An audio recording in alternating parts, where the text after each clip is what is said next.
আসসালামু আলাইকুম রহমতুল্লাহ। আমি রুহুল হাসান সবুজ। আমি একজন ইঞ্জিনিয়ার। বেসিক্যালি এখন আমি আর ইঞ্জিনিয়ার নেই, কারণ আমি এখন কৃষি নিয়ে কাজ করি, সাইলেজ নিয়ে কাজ করি, মাটি মানুষ নিয়ে কাজ করি। সেক্ষেত্রে আমি একজন উদ্যোক্তা হওয়ার চেষ্টা করতেছি। সেই কল্পে পথ চলা শুরু করছি, চলতেছি। ইনশাল্লাহ আল্লাহ যতদিন হায়াতে বাঁচায় রাখে, বেঁচে থাকি, ততদিন পর্যন্ত যেন এই মাটি ও মানুষ এই গ্রাম বাংলা নিয়েই থাকতে পারে।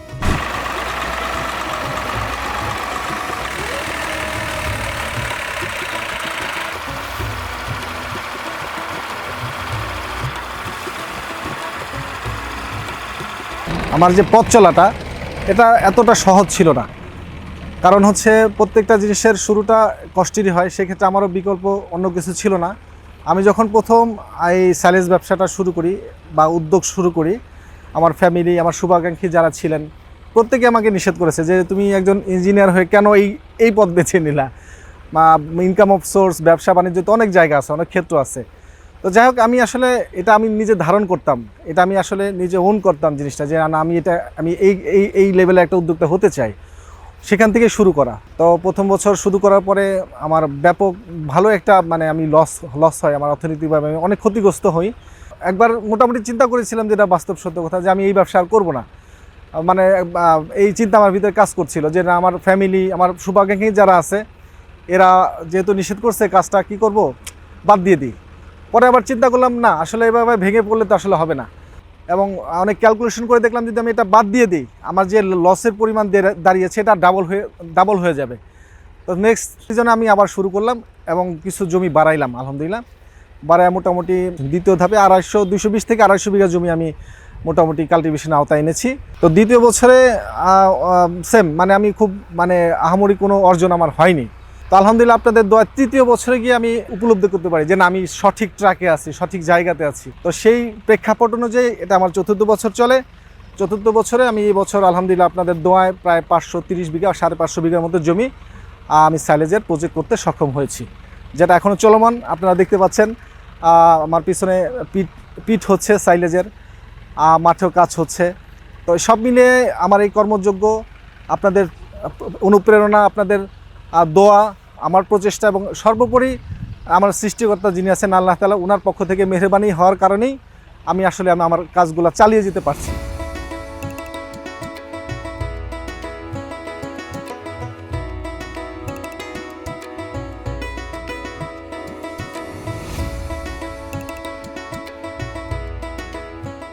এই আমাদের জমি, যেখানে আমরা আসলে 500 বিঘা প্লাস ভুট্টা চাষাবাদ করেছি।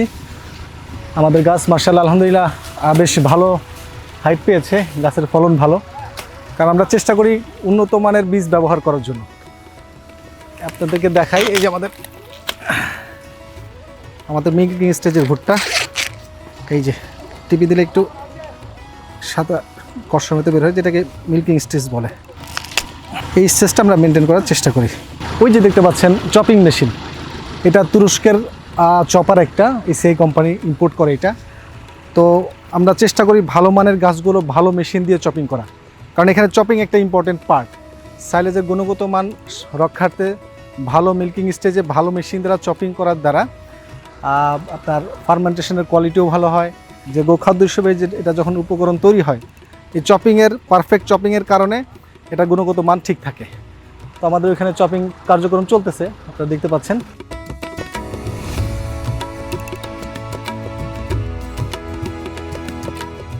এই হচ্ছে আমাদের চপিং করার পর যে অবস্থাটা, মিল্কিং স্টেজে ভুট্টাগুলো আপনারা দেখতে পাচ্ছেন, আসলে যথেষ্ট পরিমাণ দানা আছে। শুরুতে চপিং করার পর এটা সবুজই থাকে, যখন এটা চপিং হয়ে যায় পিঠে পরে অথবা বস্তায় ভরা হয়, দিনের অর্ধেক গেলে বা 1-2 দিন পরে এটা গোল্ডেন কালার হয়ে যায়, যেটা আপনি আগে দেখিয়েছি আমি। এই হচ্ছে শুরুটা।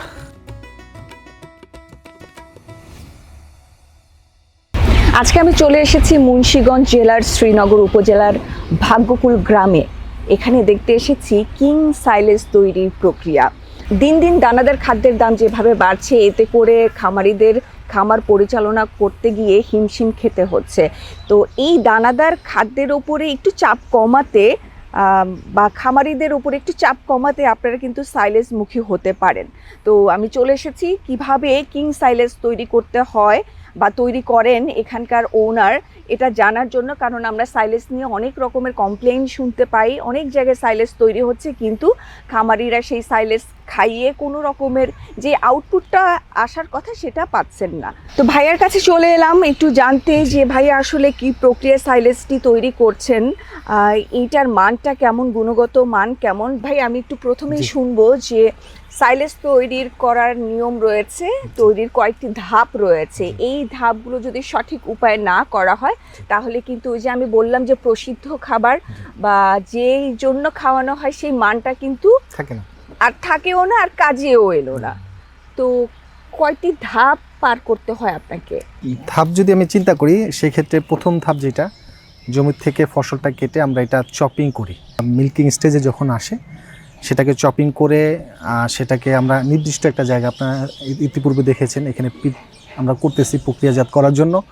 তো এখানে আমরা চপিং করে সাইলেজটা ফেলার পর এখানে আমরা যেটা ব্যবহার করি আপনার সাইলেজের গুণগত মানের জন্য মোলাসেস ব্যবহার করি, ল্যাব কালচার ব্যবহার করি, প্রোবায়োটিকযুক্ত কিছু এলিমেন্ট আছে এগুলো আমরা ব্যবহার করি, যেটার গুণগত মানও ঠিক থাকে এবং প্রাণীর ডাইজেস্ট প্রক্রিয়াটা ঠিকঠাক মতো হয়। তো যাই হোক, সেটা আমরা এইভাবে মোটামুটি 21 দিন পর্যন্ত এই অবস্থা আমরা তোরা এয়ার টাইট করে রেখে দিই।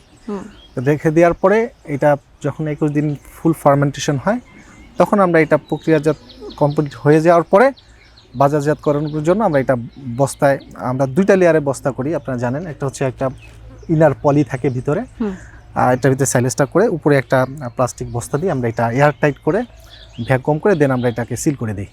কত করে বিক্রি করছেন এখন এই মুহূর্তে? আমরা স্পট রেট যেটা দিচ্ছি সেটা হচ্ছে 8 টাকা পার কেজি। 8 টাকা পার কেজি আমরা এখান থেকে গাড়িতে লোড করে দেব। আর পরবর্তী ধাপের যেটা আপনার যেটা দ্বিতীয় ধাপের মাল যেটা আসবে ওটা একটু ডাল সিজন থাকে, আপনি ভালো করেই জানেন। সেটা আমরা মোটামুটি 9 টাকা থেকে 9.5 টাকা, 9 টাকায় আমরা দিতে পারবো আশা করি ইনশাল্লাহ, পিট সাইলেজ যেটা। আচ্ছা, আপনি তো একজন উদ্যোক্তা, সাইলেজ করতে গিয়ে আপনার কাছে মনে হয় যে কোন সময়টা আপনাদের জন্য পারফেক্ট একটা টাইম, যে এই সময়টাতে আমরাও করে শান্তি পাই, চাষ করেও শান্তি পাই, তৈরি করেও শান্তি পাই এবং সাইলেজটার মানটাও ভালো থাকে, কোন সময়টাতে বেশি? এইটা মানে ফসলের ক্ষেত্রে রবি মৌসুম যেটা আমরা বলি, অক্টোবর নভেম্বর থেকে শুরু করে প্রথম ধাপে যে সাইলেজটা আমরা উৎপাদন করি, এটা পারফেক্ট একটা টাইম। সব দিক দিয়ে আসলে মানে সুবিধাজনক অবস্থান থাকে, জমির অবস্থান, চপিং থেকে শুরু করে গাছের গুণগত মান আর সব কিছুই আলহামদুলিল্লাহ। আর যেটা রবি মৌসুমে, খরিফ মৌসুমে এখন যেটা চলছে এই মুহূর্তে, এইখানটাতে ফসল করা খুব চ্যালেঞ্জিং। ঝড় বৃষ্টি থেকে শুরু করে ন্যাচারাল ডিজাস্টার অনেক কিছুই থাকে এবং প্রচণ্ড খরার কারণে, যেটা আমরা গত 2-1 বছরে ফেস করেছি, প্রচণ্ড খরার কারণে মিল্কিং স্টেজের সময়টা দ্রুত চলে আসে, বুঝে ওঠার আগেই। আমি 10 দিন পরে যে গাছটা বুনেছি, আজকে যেটা বুনেছি সেটা তো নিয়ম অনুযায়ী 10 দিন পরেই কাটার কথা, কিন্তু দেখা গেছে আজকের সাথে ওই 10 দিনের গাছটাও চলে আসছে। এই একটা চ্যালেঞ্জ ফেস করেছি, যেটা আসলে হারভেস্টিংয়ের সময় খুব বেগ পেতে হয়। খামারিদের কাছ থেকে যে কমপ্লেইনগুলো পেয়েছিলেন সেগুলো কি কি পেলেন একটু শুনতে চাইবো এবং তার সমাধান কিভাবে করলেন? একটা কথা আছে, গ্রাম্য কথা, যে দোষ ত্রুটি তারই হয় যে কাজ করে, যে কিছুই করে না তার কোনো দোষ ত্রুটি নেই। সেক্ষেত্রে দোষ ত্রুটির বাইরে কেউ না, আমরা মানুষ। আমরা যেটা করি আসলে, আর যেহেতু একটা প্রাণী খাদ্য বা গো খাদ্য উৎপাদন করি, এটা একটা সেন্সিটিভ জিনিস। তো যে প্রবলেমগুলো ফেস করি সেটা হচ্ছে কমপ্লেনগুলো যেটা পাই, যেটা ট্রুলি স্পিকিং, কমপ্লেন ছাড়া এটা বলবো না যে আমি একদম 100%, এটা ভুল, আমরা সবাই জানি। জি জি। তো যেটা কমপ্লেন আসে আপনার হয় পানি ঝরে, অথবা বাজে গন্ধ তৈরি হয়, স্মেল, খেতে চায় না। এটা হয় কখন? এটা যখন ওই প্রোডাক্টটা যখন পচে যায় বা এয়ার টাইট করার পরে যখন বাতাস ঢুকে যায়, তখন এটা একটা প্রচুর সুবিধা। এছাড়া মূলত সাইলেজ নষ্ট হওয়ার তেমন কিছু নেই, যদি আমি প্রপারলি এয়ার টাইট করে রাখতে পারি বস্তাটা ঠিকঠাক মতো, তাহলে আর সমস্যা না। মেইনলি প্রবলেম যেটা হয়, ম্যানিপুলেটেড প্রবলেম, সেটা হচ্ছে লেবাররা যখন কাজ করে তাদের অসতর্কতার কারণে এই লোড আনলোডের সময় কিছু বস্তা ছিঁড়ে ফেটে যায়। এটার একটা মানে দেখা গেলো 50 বস্তা মাল এক জায়গায় দিয়েছি, 5টা বস্তা হইতেই পারে ডিফেক্ট। তখন যেটা ক্লায়েন্ট যেটা করে আসে বলে যে ভাই আপনার সব মালই নষ্ট। তো আমি যেটা সাপোর্ট দেওয়ার চেষ্টা করি, যেহেতু তারা প্রান্তিক খামারি, সেই জন্য ক্ষতিগ্রস্ত না হয়, আমিও ক্ষতিগ্রস্ত না হয়, এটা নেগোসিয়েশন করি। এটা এই যে ভাই ঠিক আছে আপনার যেগুলো প্রবলেম মনে হচ্ছে না ওগুলা আমি নেক্সট যেটা নিয়ে নেবো, যখন আমরা মাল পাঠাই ওগুলো এক্সচেঞ্জ করে দিয়ে দিই, এভাবে সাপোর্ট দিয়ে থাকতেছি। প্রবলেম হয় না এটা ভুল, প্রবলেম হয় টুকটাক, এই ধরনের কমপ্লেনগুলো আসে। অনেস্টলি আমি একটা কথা বলতে চাই, সেটি হচ্ছে যে আমাকে কোথাও নিমন্ত্রণ করলেই আমি চলে যাই এরকম না, আমি যাওয়ার আগে অনেকবার আমাকে ভাবতে হয়, কারণ এই ধরনের কোনো প্রোডাক্ট যখন আমরা দেখাই তখন আমাদের কথার উপরে ভরসা করে অনেকেই প্রোডাক্টটা ব্যবহার করতে চায় বা ব্যবহার করেন। তো আমি চাই যে সেক্ষেত্রে আমার কোনো খামারি ভাই যাতে কোনোভাবে প্রতারিত না হয়, ওই জায়গাটা আমার একটা ভয়ের জায়গা। তো আজকে আপনাদের এখানে এসেছি, আমি সাইলেসটা নিজে দেখলাম এবং দেখাচ্ছি। আমি জানি না পরবর্তীতে কোনো কমপ্লেন আসবে কিনা, যদিও আসেও আপনারা বসে এটা ঠিক করতে পারবেন, সমাধান করতে পারবেন, যেটি আপনি বলছিলেন যে যে কাজ করে তারই কিন্তু এরকম অনেক রকমের অভিযোগ আসে, কিন্তু এরকম আসতেই থাকবে, কাজও চলতেই থাকবে, সমস্যাগুলো সমাধান করার বিষয়গুলো আমাদের থাকতে হবে। আচ্ছা, আমরা কথা বলতে বলতেই কিন্তু পেছনে কাজও থেমে গেছে, ওখানে কাজ চলছিল, আমরা একটু দূরে এসে কথা বলছিলাম। ওইখানে ওটাকে বলা হয় কি পিট। আচ্ছা, ওইখানে যেই ঘাসটা আমরা দেখতে পাচ্ছি বা ভুট্টা চপিং করে ওখানে তৈরি করা হচ্ছে, তাই তো? রংটা এখন অন্যরকম হয়ে গেছে, আমরা সাধারণত সবুজ সবুজ দেখতে পাই, আজকে এখানে রংটা অন্যরকম লাগছে, তার একটা কারণ রয়েছে। কারণ এখানে কতদিন ধরে চলছে এখানে এই কাজটি? আমার এখানে মূলত পিটের কাজ আজকে 7 দিন, 4 দিন প্লাস 4-5 দিন হলো। মূলত হচ্ছে এই ড্রাই সিজনে যেটা প্রবলেমটা হয় আমি একটু বলি সহজ করি। প্রত্যেকটা গাছই সবুজ থাকে, যখন আমরা কাটি সবুজই থাকে। তো এই ড্রাই সিজনে যেটা হয়, এই সবুজটা দ্রুত গোল্ডেন কালার হয়ে যায়, খুব দ্রুত, হাফ বেলা থাকলেই কালারটা ডিসকালার হয়ে যায়। আচ্ছা, সেই ক্ষেত্রে এখানে দুইটা প্রবলেম। যখন একজন ক্লায়েন্ট আপনার মানে আমরা যেটা ফেস করেছি, দোষ দুটি না, বোঝার ভুল থাকতে পারে বা আমারও বোঝার ভুল থাকতে পারে। যেমন অনেক সময় যদি ময়েশ্চার একটু বেশি থাকে বা একটু যদি পানি ঝরে, কমপ্লেন, এটাও একটা কমপ্লেন। একদম ড্রাই হয়ে যাওয়া একটা কমপ্লেন। পারফেক্ট একটা ময়েশ্চার থাকা চাই। আমরা যেটা চেষ্টা করি, মোটামুটি যখন পিট করি বা বস্তাগুলো করি, তখন একটা ময়েশ্চার মিটার দিয়ে আমি এটা মাপি, যেটা আদর্শ মাপ বলা যায় 60 থেকে 65% ময়েশ্চার পরিমাপ থাকা উচিত। তা আমার এই সময়টা একদম পারফেক্ট সেই অবস্থানই আছে। আপনারা দেখতে পাচ্ছেন, আমি মানে মূলত চিপ দিলে পানি পড়লে সমস্যা হচ্ছে বেশি পানি, আর একদম হাত যে হালকা ভেজা থাকবে, দেখতে পেরেছেন কিনা, হালকা ভেজা, হ্যাঁ আপনার হাতে লেগে আছে, তাহলে এটা ময়েশ্চার পারফেক্ট আছে। আপনার একটা 60-65% ময়েশ্চার এটাই করে, অ্যাপ্রুভ করে, অ্যাবজর্ব করে। আর যখন একদম ড্রাই হয়ে যাবে তখন খড়খড়া হয়ে যাবে, যেহেতু হাতে লেগে আছে, পানিও ঝরছে না। সো আমি বলবো আমার বুঝ অনুযায়ী, আর যদি আমাকে বা আমার ভুল হয়ে থাকলে আপনারা সংশোধন করে দিবেন, এটা আসলে পারফেক্ট একটা মিল্কিং স্টেজেই আছে আলহামদুলিল্লাহ। যথেষ্ট পরিমাণ দানা আছে, যেটা আসলে আরেকটা বিষয় না বললেই না, দানাগুলো হচ্ছে খুব ইম্পর্টেন্ট, অবশ্যই খুবই ইম্পর্টেন্ট, ঠিক আছে, খুবই ইম্পর্টেন্ট। দানাগুলো যদি না হয় সেক্ষেত্রে সাইলেজ প্রপারলি হবে না। অনেক অনেক অনেক অসাধু ব্যবসা এটা করে, আল্লাহ মাফ করুক, দানাগুলো আলাদা বিক্রি করে গাছগুলো দিয়ে বানায়, সেটা আমার একদম মিহি হয়ে যাচ্ছে। জি জি জি, এটা হচ্ছে ইম্পর্টেন্ট আপনার সাইলেজের ফার্মেন্টেশন হওয়ার জন্য, খুব ইম্পর্টেন্ট এটা।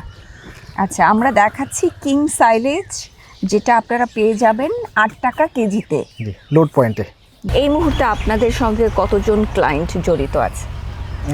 মোরলেস মোটামুটি প্রায় 25 থেকে 30 জন এর মধ্যে আছে। 25 থেকে 30 জন মোটামুটি। টার্গেট কত? মানে একটা থাকে না যে আমি বছরে এত হাজার টন উৎপাদন করতে চাই আমার প্রোডাক্ট, এবং এতজন ক্লায়েন্ট আমার থাকলেই মোটামুটি সারা বছর আমার হয়ে যাবে সব কিছু মিলিয়ে। আমার এই বছর যেটা আমি অ্যাচিভমেন্ট করতে যাচ্ছি, আমার যে কাল্টিভেশন হারভেস্টিং মিলে আমার টার্গেট হচ্ছে 4000 টন প্লাস মাইনাস এই বছর। যদি আমি 4000 টন অ্যাচিভ করতে পারি, আর আলহামদুলিল্লাহ ন্যাচারাল ডিজাস্টার থেকে আল্লাহ তাআলা হেফাজত করুক, দোয়া করবেন, সব কিছু মিলে যদি আমি উঠে আসতে পারি, তাহলে মেবি আমি নেক্সট ইয়ার 1000 বিঘা বা প্লাস মাইনাস করতে পারবো। নেক্সট আমার যেটা টার্গেট।